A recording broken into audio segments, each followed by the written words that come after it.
Hello and welcome to FD classes. In this video, we are going to solve last year question paper of mathematics specially MCQ questions हम देखेंगे कि different series में कौन कौन से MCQ question पूछे गए थे और हम उनके सॉल्यूशंस भी देखेंगे। फर्स्ट एमसीक्यू जो सीरीज ए में लास्ट ईयर में पूछा गया था, the HCF of 5 and 2 is. देखिए यहाँ पे दोनों जो आपको एचसीएफ बताना है 5 और 2 का। As we know, 5 and 2 are co-prime, right? Co-prime means they have no common factor. इनमें कोई कॉमन फैक्टर नहीं है। अगर आपको पता होगा एच सी एफ ऑफ को प्राइम नंबर, जो नंबर्स को प्राइम होते हैं उनका एच सी एफ क्या होता है, एग्जैक्टली उनका एच सी एफ 1 होता है। तो ऑप्शन डी इसका करेक्ट था। अगर आपको नहीं पता है तो आप एच सी एफ निकाल सकते थे ऐसे। 5 से होता 5 1, 2 नीचे आता तो फिर से 2 से होता 2 1, और फिर देखिए इनमें से इस 5 ने खाली इसको किया डिवाइड, इसको नहीं किया। तो 2 ने खाली इसको डिवाइड किया, इसको नहीं किया। तो इनमें से कोई, या we can say there is no common factor. So इनमें जो जब कॉमन फैक्टर कुछ नहीं होता है तो 1 इसका क्या होता है, एच सी एफ। तो this was the correct option for this question. Next दूसरा पार्ट जो आया है, दूसरा a polynomial of degree 1 is called. इसमें जो ऑप्शंस आपको दिए थे वहां से, वो था पहला लीनियर, उसको हम कहते हैं लीनियर। बी पार्ट जो था इसका, B option quadratic, and then C option जो था इसका वो था zero polynomial, zero, and D part was none of the above, none of the above, not था जिसको हम कहते हैं। देखिए आपको पता होगा polynomial degree 1 is called linear polynomial. अगर डिग्री 2 होगी तो क्वाड्रेटिक कहते हैं। अगर all the terms are zero then we called it zero polynomial। अगर इसमें से ऑप्शन जो करेक्ट था यहाँ पे लीनियर था। थर्ड जो पूछा गया था, a quadratic equation ax square plus bx plus c equal to 0 where a is not equal to 0 has two equal roots if। एक क्वाड्रेटिक इक्वेशन जो कि यहाँ पे जनरल क्वाड्रेटिक इक्वेशन दी है, आपको बताना है कि कब दोनों इक्वल रूट्स होंगे। देखिए आपने पढ़ा होगा जब d इक्वल टू 0 होता है तो रूट जो होते हैं वो रियल होते हैं and equal. D means discriminant, जिसको हम D equal to B square minus 4ac कहते हैं। तो टू इक्वल रूट्स तब होंगे जब डी क्या होगा, इक्वल टू 0 होगा। तो इसका ऑप्शन क्या है, ए। ये तब पॉसिबिलिटी है ग्रेटर देन 0 जब होगा तो रूट्स क्या होते हैं, roots are different and unequal. D less than 0 का मतलब होता है no, no real roots exist. यहाँ नॉट, ये तो ऑप्शन यहाँ पे नहीं था। तो ऑप्शन इसका जो है, for two equal roots D must be equal to 0। So this is the correct option for this question. Fourth question जो पूछा गया था, the common difference of the AP 2, 4, 6, 8, 10 so on is. आपको यहाँ पे कॉमन डिफरेंस बतानी होगी। Common difference क्या होता है, किसी भी सक्सेसिव टर्म को, दो सक्सेसिव टर्म को आपको लेना होता है। प्रेफर हम करते हैं पहली दो टर्म्स को हम लेते हैं, लेकिन जो कॉमन डिफरेंस जिसको हम डी से भी डिनोट करते हैं वो हमेशा होता है हाईएस्ट माइनस लोवेस्ट। याद रखिएगा आपको, जो अगर जो भी पेयर आप ले रहे हो, चाहे आप पहले दो लो यहाँ पे, लेकिन आपको हाईएस्ट माइनस लोवेस्ट करना है। यहाँ पे 4 - 2 हो जाएगा, वो आ जाएगा यहाँ पे 2। तो ऑप्शन आपको सी यहाँ पे इसका करेक्ट है। आपको ऐसे नहीं करना होता है, आप दो लोगे लेकिन आप लोवेस्ट माइनस हाईएस्ट, अगर यहाँ पे -2 आ जाता आप ए को दे देते तो ये गलत हो जाता। कॉमन डिफरेंस हमेशा दो सक्सेसिव टर्म्स का डिफरेंस होता है, लेकिन हाईएस्ट माइनस लोवेस्ट।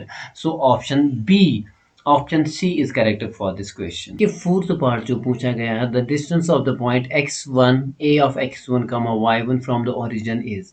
आपको डिस्टेंस फार्मूला पर ए ऑप्शन जो है ये दिया है, and these are the given options.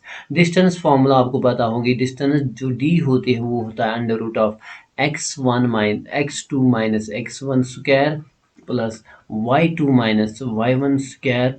तो ये डिस्टेंस फार्मूला। तो देखिए यहाँ पे जो पहला पॉइंट, जो दूसरा पॉइंट है ना, आपको ओरिजिन से बताना है, या मैं इसको ए को मैं दूसरा पॉइंट मान के चलता हूँ और this one origin is the first point.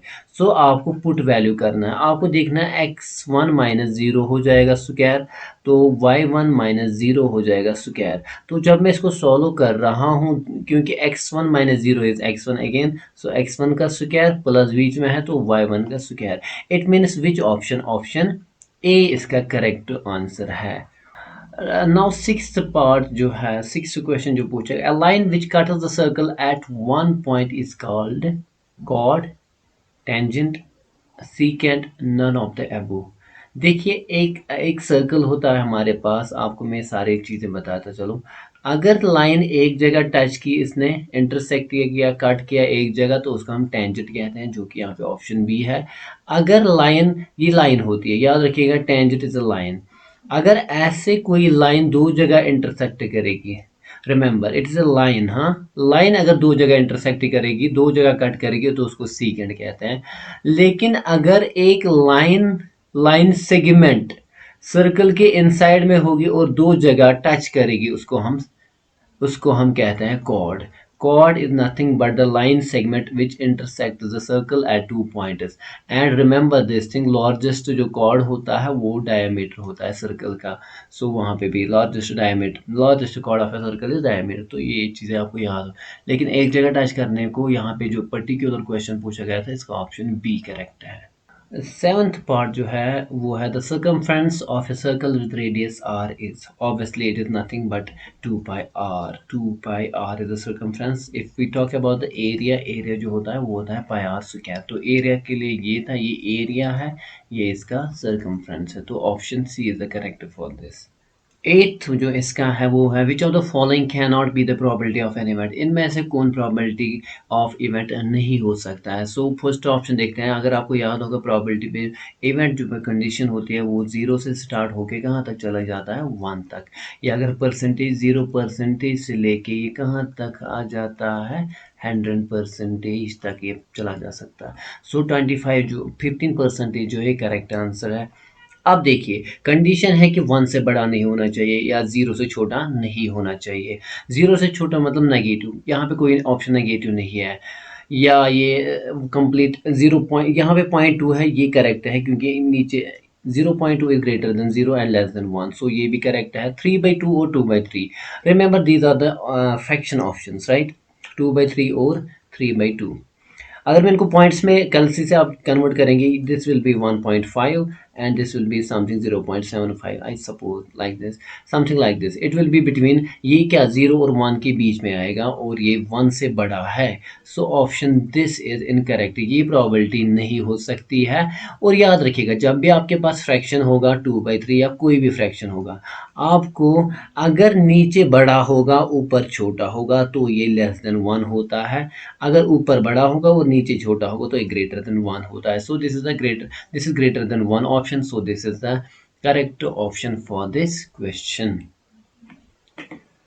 Ninth जो है the value of sin 90 minus theta is, you remember this formula, this is the formula from third exercise of the trigonometry। sin 90 minus theta क्या होता है, it is nothing but, ये हमें कह रहा है कि sin किसका complement है, we know sin is a complement of cos theta, so this is the option। और इसके साथ साथ अगर मैं देखूं cos 90 minus theta किसके इक्वल होता है, sin theta के। And similarly tan 90 minus theta equal to cot theta, cot 90 minus theta equal to tan theta, sec 90 minus theta equal to cosec theta, cosec 90 minus theta is equal to sec theta। These are the complement of these each other। So आपको याद रखना होगा ये। 10th question जो है the mean of the group data can be calculated by direct method as. आपको बताना है मीन आपको निकालना है, लेकिन किस डेटा का, ग्रुप डेटा का, किस मेथड से, डायरेक्ट मेथड से। आपको पता होगा 3 मेथड्स होते हैं हमारे पास, direct method, assumed mean method and step deviation method. और आपको पता होगा मीन क्या होता है, सिंपली मीन जिसको हम एक्स बार से भी रिप्रेजेंट करते हैं, sum of all terms divide by number of terms. लेकिन जब ग्रुप डेटा में फ्रीक्वेंसी भी होती है तो आपको समेशन करना है, f1 x1 divide by summation of fi। ये होता है एक मेथड जो कि ऑप्शन यहाँ पे सी करेक्ट है इसका। अगर एज्यूम्ड मीन मेथड होता तो आपको यहाँ पे a होता summation of fi di summation of f आई। तो यहाँ पे अगर स्टेप डिविएशन मेथड की बात करें तो assumed mean summation of F I you I divide by summation of F I into यहाँ पे होता है आई, जिसको हम क्लास साइज भी कहते हैं। तो यहाँ पे कुछ डिफरेंट मेथड्स हैं जो आप 10th में यूज़ करते हैं। सो यहाँ पे जो करेक्ट ऑप्शन है वो ऑप्शन तो जो पूछा गया है फिल इन द ब्लैंक्स, आपको ब्लैंक को फिल करना है। यहाँ पे ब्लैंक्स दिया है, आपको कहना है LCM of A comma B equal to dash. यहाँ ब्लैंक दिया गया है, आपको फिलअप करना है। देखिए एक प्रॉपर्टी होगी, अगर आपने रियल नंबर्स की बात करें, अगर मेरे पास एलसीएम होगा दो नंबर्स का और इसको मैं एचसीएफ करूंगा इन्हीं दो नंबर के एचसीएफ से, तो वो होता है product of two number, that is A into B, right. This is the relation between LCM and HCF, right. So यहाँ पे क्या है, आपके पास जो नंबर है वो ए बी है।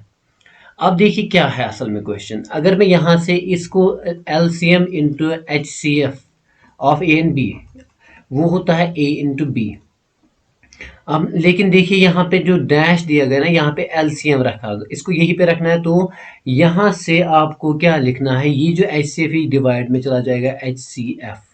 तो यहाँ से जो क्वेश्चन में असल में था, क्वेश्चन था LCM into H C F of A and LCM of A comma B is equal to A into B, वहीं से दिया गया है रिमेंबर। फिर यहाँ पे डैश ऐसे डिवाइड डाला गया है। तो नीचे आपको क्या करना है, as per the property L, अगर मुझे एलसीएम निकालना है दो नंबर्स का, उनके प्रोडक्ट को ए इंटू बी को डिवाइड करना है आपको इसके एच सी एफ से। तो यहाँ पे आ जाता एच सी एफ, लेकिन साथ में आपको ए कमा बी लिखना है, क्योंकि इन्हीं दो नंबर्स का एच सी एफ जो होगा तो वही यहाँ पे आंसर। असल में ये जो नीचे मैंने लिखा यही डैश में आपको फिल करना था, जो कि प्रॉपर्टी है रियल नंबर्स में LCM into H C F क्या होता है, product of two numbers. Twelfth जो क्वेश्चन है, राइट ट्रू और फॉल्स। आपको ट्रू फॉल्स दिया गया है। x equal to 1, y equal to 3 is the solution of this and this. आपके पास दो इक्वेशन दिए गए हैं, आपको बताना है जब x 1 होगा एंड y 3 होगा क्या ये इसका सोल्यूशन है। अगर सोल्यूशन है तो ट्रू है, अगर नहीं है तो फॉल्स आपको टिक करना है। तो देखिए इसमें क्या करना है, जब आपके पास जो x के कोऑर्डिनेट्स और y का कोऑर्डिनेट दिया गया होगा और आपके पास इक्वेशन दी होगी, तो सिंपल वे क्या है, आप इस वैल्यू को, इन वैल्यूज को पुट कीजिए इन इक्वेशन में। देखिए पहले इक्वेशन, अगर मैं इसको इक्वेशन फर्स्ट रखूं और इसको इक्वेशन सेकंड रखूं, तो पहले इक्वेशन में x आपको पुट करना है 1 प्लस यहाँ पे 2 अपना है, तो y के बदले आपको 3 पुट करना है। तो आप इसको सॉल्व कीजिए, 1 ऐसे ही 2 3 6, तो ऐड करके 7 आ जाएगा, जो कि इसके H R H S side के बराबर। तो इसने इसको सेटिस्फाई किया। आपको फिर से यहाँ पे पुट करना है, देखना है इसमें क्या ये सेटिस्फाई कर रहा है। तो देखिए यहाँ पे 2 के साथ मल्टीप्लाई आपको करना है, x के बदले आपको 1 देना है, तो प्लस y है, y की जो कि यहाँ पे 3 है, 2 1 ज़ा 2 प्लस 3 और ये हो गया 5, जो कि इसके राइट हैंड साइड के इक्वल है। सो इट मीन्स यहाँ पे x equal to 1, y equal to 3 इन दोनों इक्वेशन को सेटिस्फाई कर रहा है, तो इसका ये क्या बन जाता है, सोल्यूशन। तो आपको जो आंसर लिखना है, आपको लिखना है क्वेश्चन पेपर में आप ऐसे लिखोगे 12, आपको खाली इतना लिखना है true. True is the answer for this question. 13 जो पूछा गया है, S N equal to N by two into A plus N minus one D is the sum of N terms of an A P. आपको बताना है ये क्या true है कि फॉल्स है, आपको टिक देनी है, ये है कि क्या ये है, ये है। तो देखिए sum of N terms of an A P जो होता है वो होता है n by two A plus n minus 1d. This is the first formula, and one more formula for the sum Sn is n by 2।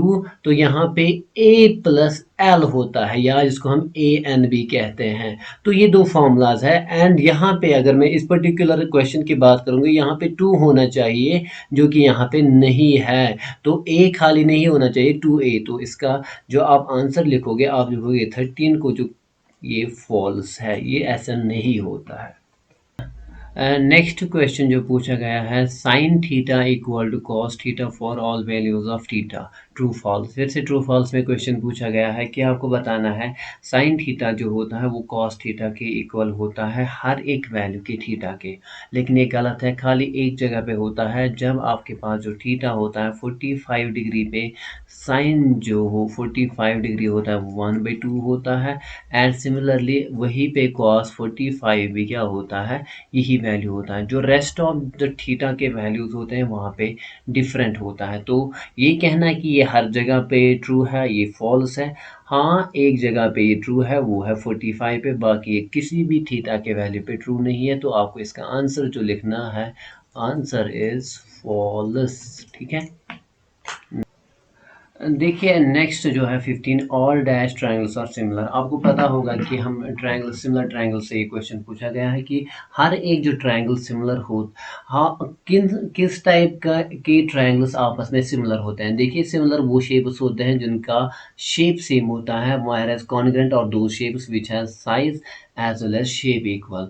तो shape किन की equal होती है, आइसोसेलेस में हम देखते हैं कि दो साइड से इक्वल होते हैं, लेकिन इक्विलेटरल में, हर एक इक्विलेटरल ट्रायंगल में सारे एंगल्स जो होते हैं, साइज डिफरेंट हो सकता है, लेकिन शेप हर एक की सेम होगी। सेम मतलब उसका हर एक का एंगल सेम। सेम होगा, that's 90 degree, sorry 60 degree, right. So इसका जो करेक्ट ऑप्शन है वो है equilateral. Equilateral triangles are always similar, remember this, and all circles are also similar. तो ये कुछ ऑप्शंस आपको पूछने जा सकते हैं, और स्क्वायर्स भी सारे सिमिलर। 16 जो क्वेश्चन आया था, mid point of the line joining points x1 y1 x2 y2 is. देखिए आपको बताना है वो पॉइंट जो, अगर एक लाइन ऐसे है, इसके एक कोऑर्डिनेट्स x1 y1 है, और जो दूसरे है x2 y2 है, तो जो मिड पॉइंट होगा इनका p, सपोज उसके कोऑर्डिनेट्स आपको बताने हैं। तो आपको पता होगा मिड पॉइंट के कोऑर्डिनेट्स जो होता है वो होता है, अगर x की बात करें वो होता है x1 plus x2 divide by 2, और जो y कोऑर्डिनेट होता है वो होता है y1 plus y2 divide by 2। तो आपको जो डैश में यहाँ पे फिलअप करना था वो आपको ये लिखना था। तो देखिए ये सिंपल था। इसी तरह देखिए इस क्वेश्चन नंबर 16 का और एक वहाँ पे और भी आया था ए सीरीज में, कि मैं बात कर रहा हूँ, जो क्वेश्चन था right the coordinates of the point. आपको एक पॉइंट के कोऑर्डिनेट्स बताने हैं, वो यहाँ पे पी ऑफ एक्स वाई के आपको कोऑर्डिनेट्स बताने हैं। जो एक लाइन को आपको पी ऑफ एक्स, याद रखिए एक्स और वाई के आपको कोऑर्डिनेट्स बताने थे, जो एक लाइन को x1 y1 और x2 y2 को डिवाइड कर रहा है किस रेशो में, m1:m2, लेकिन किस में, इंटरनली हो। तो आपको ये कोऑर्डिनेट जो कि सेक्शन फॉर्मूला यहाँ पे पूछ रहा है, तो जो हो सिंपली होता है m1 x2 plus m2 x1 divide by m1 plus m2, comma फिर हो जाता m1 y2 plus m2 y1 divide by m1 plus m2। ये तो इसका ऑप्शन ये भी हो, जो दूसरा मैं और का कह रहा हूँ, और का तो ये आंसर था। नंबर 17 जो नेक्स्ट पूछा गया है आपसे कि define the term angle of elevation.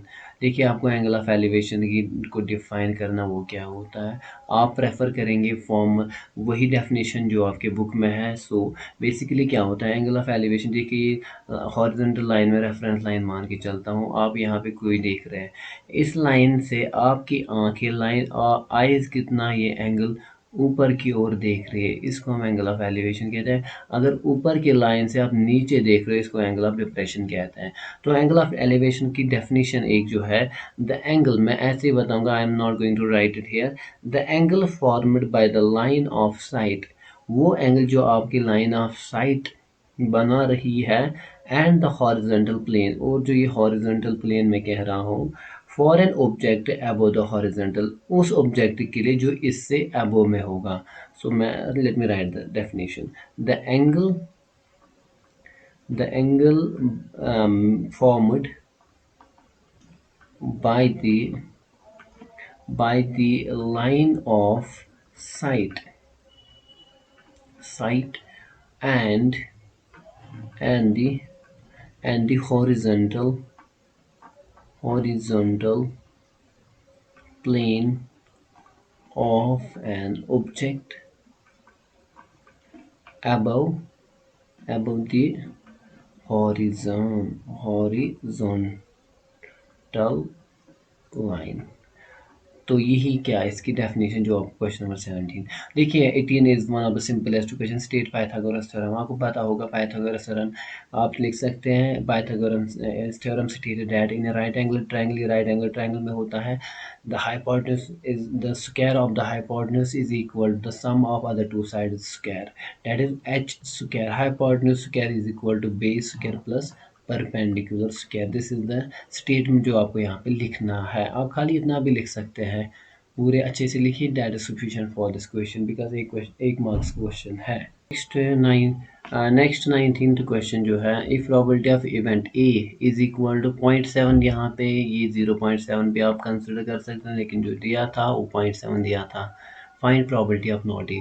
देखिए आपको ये प्रॉपर्टी पता होगी, प्रोबेबिलिटी में probability of A plus probability of not a, जिसको हम कॉम्प्लीमेंट भी कहते हैं, बार भी रख सकते हैं नॉट ए के बाद, वो होता है 1 के इक्वल। तो आपको यहाँ पे probability of not a that is A dash निकालनी है, तो वो होता है 1 माइनस प्रोबेबिलिटी ऑफ ए। तो 1 आपको वहीं पे रखना है, प्रोबेबिलिटी ऑफ ए आपको दिया है 0.7, दैट इज 1 माइनस 0.7, आप कैलसी यूज कर सकते हैं 0.3। तो आप इसको ऐसे यहाँ पे सोल्यूशन आप लिख सकते हैं, we know P of this which implies this point, then you can go for this portion which implies this. तो यहाँ पे आंसर आप लिख सकते हो 0.3 इसका आंसर था। देखिए लास्ट जो 20th क्वेश्चन जो आया था MCQ सीरीज 1 में, if R denotes radius of radius capital R लिखा है वही से क्वेश्चन में, अगर आर डिनोट करता है रेडियस ऑफ सर्कल तो आपको बताना है फॉर्मूला फॉर द वॉल्यूम। अगर आपको वॉल्यूम आप से फिर आपको पता होगा that is 4/3 pi R square, लेकिन आपको आर याद रखना है, ये कैपिटल ही आपको लिखना है यहाँ पे, pi R cube 4/3 pi R cube आपको यहाँ पे आंसर हो जाता। This is series 1। इसी तरह मैं नेक्स्ट वीडियो में सीरीज बी और सी बनाऊंगा, इसी तरह हर एक इसी तरह मैं इंग्लिश में भी, साइंस में भी और एसएसटी में भी बनाऊंगा। आई होप कि ये थोड़ा सा आपको हेल्प कर जाएगा जिसके पास पेपर नहीं होंगे या जिसको, क्योंकि MCQs were very important to get pass and to score well in the examination. I